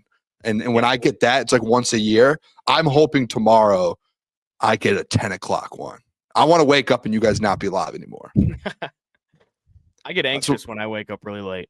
I do too, because I hate wasting a day.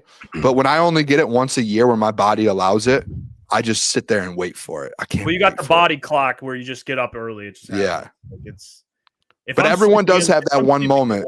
If I'm sleeping in late, it's because I'm extremely hungover. That's the only way. Well, actually, yeah, because when I'm hungover. Really? Yeah. That's when we go out and we go have drinks and do stuff, there are definitely days. Well, I mean, honestly, no. I've stayed at Jeff's house after a night out, and I'm like up on my phone on TikTok at 8:30, and Jeff's in there until like 11, and I'm just like, this is like, yeah, you gotta sleep. Waiting for my guy to wake up. I'm like, let's go get brekkie, bro. Let's go get brekkie. All right, hey, we got Pick'em records. By the way, I don't have the graphic. But this guy is just so ridiculous, dude. I'll read the record. So at first place, tied me and Booner, 20-20-1. And then in second place, by technicality, Lukas Klotz. I don't like it. 13-16-1. Why don't you like it? Because I pick more games than him. Yeah, I agree. Yeah, see, this is where I got mad at it as well because he's like 10 behind. Well, how about Caleb's third because of the grit? He's 17-23-1. Mike is 10-19-1. Okay, we can do so. I have a suggestion to make. We'll do Klotz. So Klotz forgot to send me one of the games, and I gave him an automatic loss because of it. If you don't send me or you don't pick a game. Because I'm not going to go through and double check and make sure that you put every game in there. That just you're not a babysitter, bro. You're not. Yeah. So if you miss a game, it's an auto loss. We could go through the rule books and say they missed week 1. Maybe we give them all half losses instead of a full 10. I don't know. Or we could just rank it based on wins. Oh well, they'll never catch it. I guess because this is going to be an asterisk the whole time. Like for those two because they missed the week 1. I will complain about it. So I'm saying we got to figure something out. Maybe we give them a week and say, your picks count as double this week or something. But then if they have a good week, good for them, you know? Yeah, we'll figure it out somehow. But I think I'm going to go undefeated this week, so we're good. Yeah, all right, there you go. So, Boone. I want on record, Caleb tried to question my my commissioner card the other day. I did. And it backfired really bad. Can we do a wheel spin for first to go? Because you two are tied. Tied for first. What do you want to do? Do you want to go first or second? I'm not going first, so I mean I will if I have to. That's why I'll go first. I'm the reigning champ. I'll go first. Okay. I don't care. I'm not scared. It sounds like you're scared. I'll go first. I'm going first. I'm okay. I'm tied with you. You're scared. I get it. You're scared. You don't like the pressure. I like the pressure. I live for the pressure. I was born to be in the pressure. All right, first game. Can we get some music here? Throw that music back on. First game of the week, Vikings versus the Cleveland Browns in London, I believe.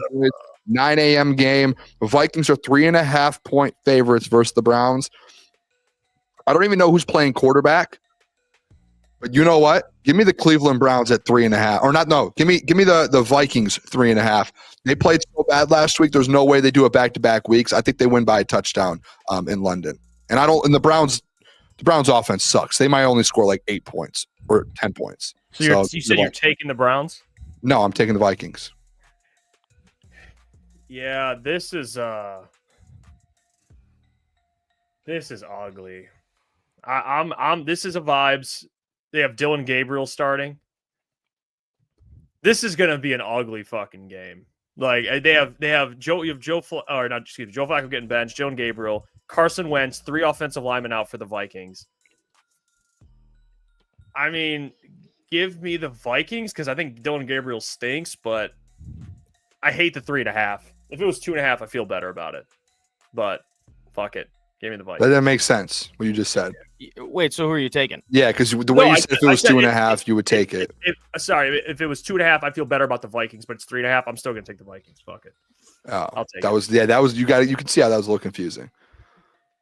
Yeah. Give me the Vikings here as well. Brian Flores against a rookie quarterback. I'm taking that all day. You did say Vikings, 3 offensive linemen out. I think this is going to be a low-scoring, ugly game. But I think the Vikings can win this thing by a touchdown. Just because, I don't trust Dylan Gabriel at all. Just 0%. 0% trust from Caleb to Dylan Gabriel. I want that on record. It's fair. I'm right there with you. All right, game 2, boys. The Texans are on the road. They're 1.5-point favorites on the road in Baltimore. No Lamar Jackson. He is out. A lot of injuries. I'll tell you, boys, the fact that Lamar Jackson's out and the Texans just blew out a team like 30-0, I believe, last week, and it's only a 1.5-point spread. That's fishy to me. I think the only right move here is I think this is one of those games where the whole country is going to be like, Ravens are dead. They're 1-3. They're about to be 1-4. They're underdogs, but some reason they should be underdogs with no Lamar Jackson by 5, 6, 7 points. It's 1.5. I'm taking the 1.5 with the Ravens. There's something fishy about this. I don't know what it is, but this Ravens team's going to win this game straight up. It is. And John Harbaugh back against the wall without his MVP. He's going to have a game plan. I'm pretty confident, especially this Texans team who has lost big games consistently. They're going to lose this game. Give me the Ravens plus 1.5, boys. You know what? This is where I'll differ. I'll go Texans on this. I think the Texans are picking up some steam, and honestly, Cooper Rush, it's going to be tough. And I think this Texans defense is playing at a very high level right now. So I think Will Anderson, Danielle Hunter are going to make Cooper Rush pay. He's not as mobile as Lamar Jackson. So unless Derrick Henry runs for 280,000 yards, Texans are going to win this game by at least 1.5. So give me the Texans on the road. Why were you shaking your head yes when I said this line's fishy? Give me you really threw me off there, Jeff. I'm just playing mind games. Caleb, would you like to go? Guys, this is the Ravens all day, yesterday, tomorrow. This is the Ravens all day. Boone, you said it. The Texans should be 6.5-point favorites in this football game with Cooper Rush at quarterback. This is a must-win for the Ravens, and I'm just going to say it outright. I think the Texans stink. That defense is good, but that offense is horrid. C.J. Stroud, I think, we'll say next year, there's going to be some serious conversations about C.J. Stroud in Houston because he just can't figure it out. He can't figure it out. What are you guys saying that for? They have a terrible fucking offense. They're horrible. Yeah, I don't think it's C.J. Stroud's fault. I think it's the offensive line. They've been trying. He's the quarterback of the offense. But that's like being like, well, what's going on with Joe Burrow and the Bengals offense when they were going and they struggled a little bit? It's like you're not going to go to Joe Burrow about it. But the Texans did the same thing last year. But anyway, give me the Ravens plus 1.5. This is really, really easy to me. Really easy. All right, that's actually fair. Me and you we're riding that one together, brother. I like that. Next game. Giants are on the road to the New Orleans Saints. Giants are 1.5-point favorites. Jackson Dart looked good last week, boys. Did you guys see the Brian Dable video or the mic'd up thing? We got our quarterback. Like he loves Jackson Dart.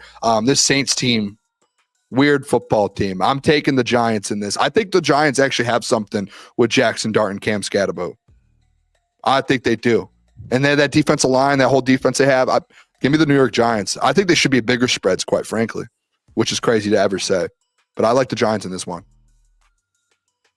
Yeah, I like the Giants. They're playing with confidence right now. They really are. And honestly, I'm trying to think of reasons to pick the Saints. I just can't think of many. So give me the Giants on this. It's basically a pick 'em on the road, so I'll roll with them. I've seen a couple lines where the Saints are favored in this spot. And I've seen a couple -2s, -2.5s from the Saints. It did move a little bit in the Giants' favor. I'm gonna take the Saints here. I mean, I think they're going to win a game eventually. I do like what the Giants have going on with Jackson Dart and Cam Scatabo, but I think the Saints have to win eventually, and they're at home. And I mean, you give me they're 1.5 point dogs. I'm going to take that. Okay, I have made a mistake real quick on the pick 'em, so I need you guys real quick. Caleb, who did you pick so far? There's 3 games. You took Vikings, Ravens, Saints. Vikings, Ravens, Saints. Vikings, Ravens. And Jeff, who did you take? Vikings, Texans, who? Giants. Caleb, you didn't take the Giants? No, I mean, the Saints played it close with Buffalo last week, too. So, Wow, okay. That's fair. All right. Next game. Sorry, I was so distracted there. Next game, Raiders are on the road versus in Indianapolis versus the Colts. Colts coming off their first loss of the season. Should have won that game versus the Rams. Colts are 6.5 point favorites. Boys, I'll tell you this. The Colts, when they win a game, they've won a game 33-8. They've won a game 29-8 versus the Broncos, but then when they played the Titans, 41-20. So when they play teams where they're bigger favorites, like a team like the Raiders, they've beaten up on them pretty good. So I'm going to take the Colts -6.5 at home, especially coming off one of these situations where they lost versus the Rams. And they actually, in my opinion, that should have been a loss for the Rams. The Rams should have had back-to-back losses, and they should be sitting at 2-3 right now, or whatever. I don't even know what the record is. What are they? 2-2? I don't know. 3-2. So yeah, they're right. 3-2, so they should be 2-3 right now. So I'm taking the Colts. This Colts team's legit, boys. Yep, I'm going to take the Colts too. I don't have any reason to take the Raiders. Zero confidence. It's a disaster over there. Ashton Gentry is the only one that did anything last week. So and Geno Smith can't stop throwing picks. So give me the Colts. Give me the Colts here. Yeah, Raiders, bad team. Give me the Colts -6.5. Pretty easy. Love it. Love it. Love it. Love it. Give me the Colts, boys. I love how we swept that one. Broncos are on the road versus the Eagles. The Eagles are 4.5 point favorites, boys, versus the Broncos. After the Broncos just finally, they had a bounce back after the Colts and the Chargers lost, and they beat the Bengals, 28-3, kind of dominated them, actually, which we know how bad that this Bengals team is. I'll tell you this, boys. It's a 4.5 point spread. The Eagles have beat the Cowboys by 4, beat the Chiefs by 3, and beat the Bucks by 6. A Bucks team that's beat up. Give me the Broncos in this matchup. I'm taking the Broncos. Just keeping it close. That defense. Yeah, I mean I want to lean Broncos here. It's in Philly, which gets me a little more. I think the Eagles will win this game. It's just really if the Broncos cover, and I hate the 4.5 number. That's the only reason why I'm hesitating here. You know what? I've been going with the Eagles. It's been working. I'm gonna go with them again. I'm gonna take the Eagles. I mean, every time I pick the Eagles, they cover. It's a win on pick 'em every week. So I'm just 4.5. I'm gonna rock with them. Such an odd number for a. It is. I hate it. winner. I really do. But it's fine. We'll rock with it. Give me the Eagles.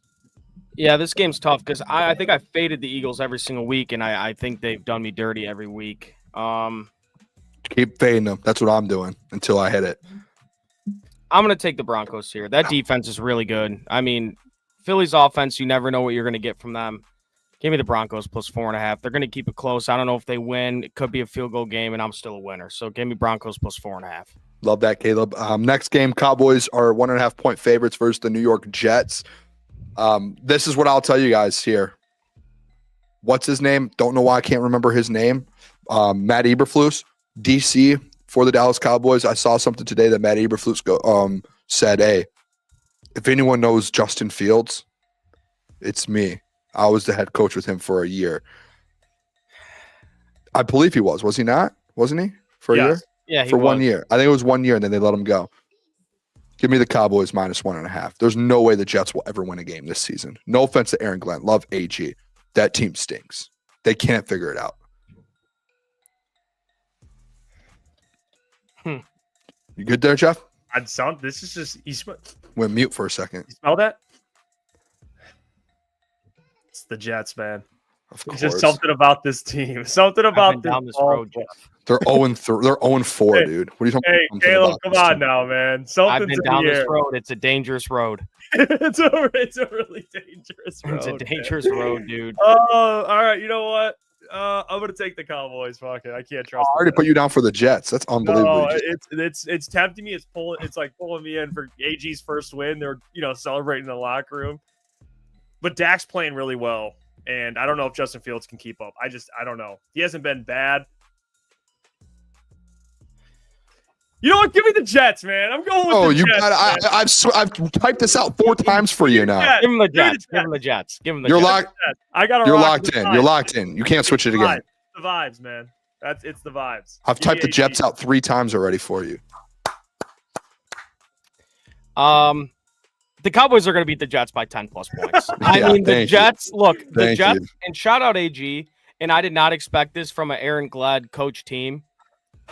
They're the most undisciplined football team I've ever seen in my life. They made the Miami Dolphins look like Super Bowl contenders last week. I mean, the Jets, they're fumbling the ball, they're taking personal fouls. I mean, just a terrible performance last week, and I think they suck. So give me the Cowboys -1.5. They're going to win this game by double digits. All right, next game. Love that, Caleb, by the way. Next game, the Tampa Bay Buccaneers are on the road versus Seattle Seahawks. Seahawks are 3.5-point favorites. I'm kind of shocked, actually. I thought this would be a lot closer, and I thought maybe the Bucs you could argue they're favored coming off a loss versus the Eagles. Did you guys know Chris Godwin's back? He was back last week. Yeah, I didn't know that. Yeah, I just found that out today. That's unbelievable. Shout out Chris Godwin. So that offense. Who is? Tristan Wirfs. And they might get their other player back soon too. So give me the Bucs though, +3.5. I'll take the Bucs. There's no way the Bucs. I think they win this game outright. To be honest. Yeah, I do. I agree with you. I don't know. It's a weird. I get the Seahawks aren't bad, but I mean, Todd Bowles. I think he's gonna have a game plan for Sam Darnold here. Yeah, I don't know if they've beaten anyone yet either. No, they haven't really. So give me the Bucs in this spot. I like the 3.5. Yeah, I mean the only good team they played, the 49ers, they lost. So. Usually a spread like this, I'd be all over the Seahawks because, like you guys are saying, like, why is this a spread? The Seahawks are not 3.5 points better than the Bucs, but like I just can't wrap my head around why Vegas made this the spread. I'm gonna take the Bucs here, and like you got like Boone, you said, I think they could win outright. They're getting Wirfs back, Chris Godwin's back, and I'm never gonna bet against Baker Mayfield. I mean that guy is cold blooded. So give me the Bucs +3.5. If I did an underdog parlay, they would have to be in that parlay 100 times. Yeah, I think Mike Evans and Bucky Irving are both out. Yeah, but either way, though, Emeka Ibuka, even with no Bucky, they still have Rashad White. Like that's still like a good football team, and that defense too versus Seahawks. I think the Bucs still win it outright, even without those guys. Next game here, boys. The Commanders are on the road. I think Jaden Daniels is back. Am I wrong with that, Jeff? Is he back? He is. He is back. He's back. So Jaden Daniels and the Commanders are on the road versus the Chargers. Chargers are 2.5-point favorites. I'll just be quick with this one. I'm taking the Chargers. Coming off a loss versus the Giants, Jim Harbaugh's going to have this team fired up. 2.5 is a perfect spread as well for a team if you're taking the favorite. All you have to win is, by field goal. So I like the number. I'm taking the Chargers at home. Bounce back week. Yeah, the 2.5 number's perfect. I think they'll win by at least a field goal. And even if they don't, I mean, even if it's close, I would still like the Chargers in this situation to win by at least a field goal. So give me the Chargers. I'm not going to think too much about it. Jane Daniels' is first game back. So give me the Chargers. And honestly, if I'm being fair, I got to see more of Jane Daniels before I start picking the Commanders here. Yeah, he looked bad versus first game back. Yeah. I got to see a little not more. Look good. I'll take the Chargers. I mean, it's not doing me any favors being on the same side as you guys, but I it's the right side here. But yeah, coming off a loss, dude, a really embarrassing loss to the Giants. Give me the Chargers -2.5. Damn it's it. The right play. Man, hey, you got to think about the Commanders here. You got to think about this, Caleb. If you try to start catching us because you want to go against us and not pick the right picks, that's when you start getting farther down. Because me and Jeff are the ones that are picking. I need to be aggressive at some point, but it is only week 5. So that's how just stick to your guns. Eventually, you have to slowly make up each week. Next game, the Patriots are on the road. This is Sunday Night Football versus the Buffalo Bills. The Bills are 8.5-point favorites. Boys, I'd win against the Bills last week, and I think I covered. I can't remember. Did the Bills cover? I believe the Saints covered. The Saints covered, I believe, and you guys were like, "Why'd you go against the Bills?" I'm again this week, boys. I'm going the Patriots plus 8.5. Prime time. The two losses that the Patriots have had, they had a 7-point loss versus the Raiders and a 7-point loss versus the Steelers, and then they have 2 wins. I think this is just a Mike Vrabel team that just stays in it. The Bills are going to win the game. It's probably going to just be out by a touchdown, I think. Especially Sunday Night Football, like Vrabes is going to make sure that team gets up to play, and it'll be a little bit of a battle where I think the Bills, obviously the better football team, end up winning it. So I'm taking the Patriots plus 8.5. You know what I think? I want to check something real quick. Drake May actually is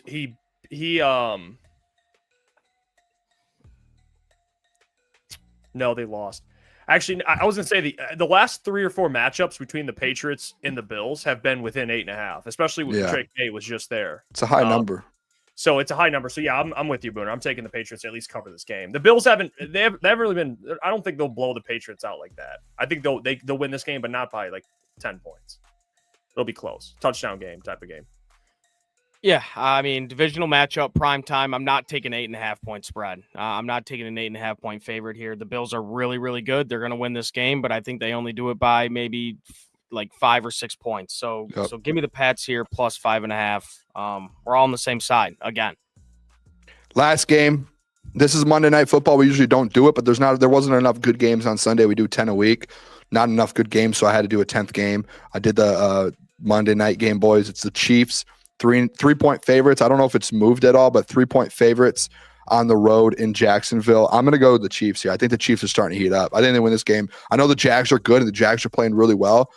I like the -3 because if it's a field goal game, I get a push. We can see as the game gets closer. If it gets, maybe we can agree. We can, let's see what the spread is right now. It's still 3. If it moves, maybe we can agree. We get to take the line on Sunday. Maybe we can lock it in Sunday night. But I'm still taking the Chiefs in this game no matter what. Yeah. I like the Jags, but this Chiefs team's starting to look good, boys. Yeah, I mean, it's tough. To me, I'm going to lean on my up-down theory. I think the Jags are up, and I think this is going to be just a loss they're going to take, I think, personally. I don't think if they beat the Chiefs after beating – who'd they beat? Who'd they just beat? 49ers. The Ravens. Well, the Ravens, but they beat the 49ers too, the Jags. They've had a couple good wins. I thought you were talking about the Chiefs. No. Did they? I was say, yeah, they didn't play the Ravens. They played the 49ers and beat them. Yeah. So the Jags they had some good wins. I think this is one of those, man. I'm just going to go with the better team, I think, personally, and they're on their upward tick. So they beat the Texans in the 49ers. They need this win. They need this win so bad. Give me the Chiefs. Desperation mode. They need this win so bad, but I don't think just by default they get it. I'm going to take the Jags here +3, and I think they can win this game outright. Divisional matchup again in a primetime spot. Give me the Jags. I love this Jags team. I mean, I love Liam Cohen. I'm a conference. Trevor Lawrence isn't the reason they what? You good? Not divisional, conference. Yeah, conference. But really threw me off. Trevor Lawrence isn't the reason they're winning, but I'm a Trevor Lawrence guy. Always will be. I don't care if he's out of the NFL. I'm still going to be the biggest Trevor Lawrence fan on planet Earth. Give me the Jags here +3. I think they can win outright. Trevor Lawrence is like a financial advisor in 10 years. And Caleb's like, I'll be his biggest fan. Oh man, Caleb, I get it. I'm still a big Trevor Lawrence guy. Got a lot of shit for it, so I get it. He can play. The talent's there. Yeah, no, for sure. The talent's there. The talent's there. You sound like me, Caleb, and I love it. We're loyal guys, man. I do. I think Trevor Lawrence. I think this year that was I like it. Yeah, it's you're like, the talent's there, and he throws like in the first 5 games of a season, he has 5 touchdowns, 5 picks. You're like, dude, the talent's there. Just wait. I'm never going to give up on him. I don't care what happens. I literally don't care. Do you know what would be fun, boys? What? When we do pick 'em, us 3 here, I've gotten this idea from the pick 'em, the Barstool pick 'em. They do it, but each person brings an underdog. They do it for Saturdays. We should do that Sundays and do an underdog parlay, a 3-leg. I already have my pick. Are you guys able to go look for one? It has to be a team that's plus money. Because I'm gonna take the Bucks. I'll take the Saints at home. Or no, give me the Ravens or Saints. I like those two. Let me see. Well, So the Saints are minus 126, so they're not an underdog. Are the Ravens plus money? They're plus 108. Give me the Ravens plus 108. Cooper Rush time. You know what? Jeff, now we need one from you. You guys took the good ones. You like? I mean, it's tough because I picked besides the games you guys gave, I picked favorites and pick 'em. I'm looking, so I'd have to go against my pick 'em.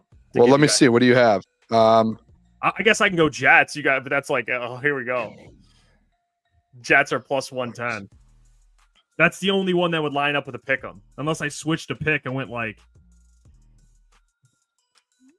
I mean, you don't have to do the. You guys picked the Giants already, right? Yeah, you already. We have right now the Bucks. No, we didn't. Oh, Giants. They're plus 108. Plus 108. Okay. So right now, our underdog parlay. Whoa, Caleb. Whoa. Underdog parlay. It's the Tampa Bay Buccaneers to beat the Seahawks, the Ravens to beat the Texans, and the Giants to beat the Saints. It's plus 1033. Yeah. I'm gonna put it in right now. You know what that is? That's called being a sicko. I'm locking it in. That's like the it. parlay. I like So it. whoever wants to ride it, you all have to. You two have to be on it as well. We can't. But I took. Oh yeah, wait. Did you say the You guys- Saints or the Giants? Sorry. You guys got to bet it as well. Giants, Bucks, Ravens. Giants, Bucks, Ravens. It's plus 1033. But I took the Saints and pick them. I took the Texans, but I'm still taking I got to Okay, take the fair. Ravens because it is how it goes. You guys can switch your pick 'em if you want, but I don't want to. No, I'm sticking with it. but I think it's a good 3-leg. All right, I just put it in. All right. It's in with the boys. Let's go. How about that? Eh? It's called collaboration. Hey, I Making people some money. Jets vibes, Jeff's vibes, man. Come on now. Just wait, Aaron Glenn. He's gonna show those boys, man. I think it actually worked perfect for me, to be honest, because I took the Ravens plus 1.5, Giants minus 1.5, or the Giants are plus 1.5. I put it in here at minus. They're plus. It's on me. Oh, good stuff, fellas. Plus. Good stuff. I like this. We might have just cooked here. And then the Bucks. I have the Bucks as well. Yeah. Coach Walk said Trevor will be spraying weed killer in 4 Coach years. Walk, enough. Enough, Coach Walk.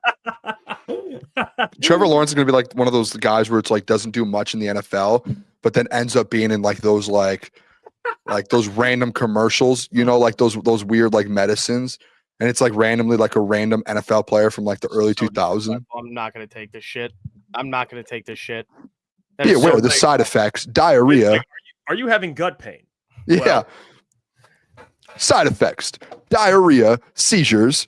Like, what? Just wait till he puts it all together. No, I think Trevor will. My hot take, one of my big bold takes this offseason when we did it was Trevor Lawrence gets back on track.